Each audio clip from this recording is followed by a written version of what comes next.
Voici mon classement des routes alternatives de Re:Zero pour profiter de la sortie du nouveau trailer de la saison 4 Masterclass. Je vais vous parler des chemins où Subaru prend un choix différent de l'histoire principale. La route de la luxure, c'est directement la dernière. De toute façon, ce n'est même pas une route officielle qui vient d'un choix, mais un poisson d'avril de l'auteur très vite supprimé.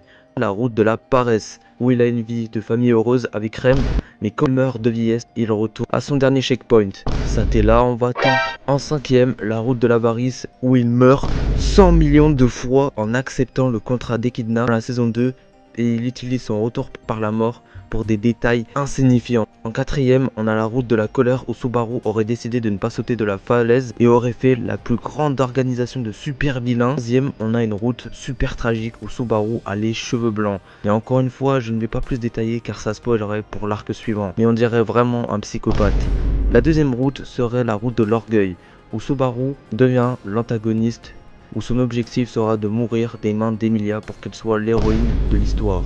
En parlant de ça, on a la route de l'envie en premier, où pour l'instant on voit ses survêtes et où il a pris en majorité les meilleures décisions pour ses proches et pour lui-même, et au final, la voie du héros.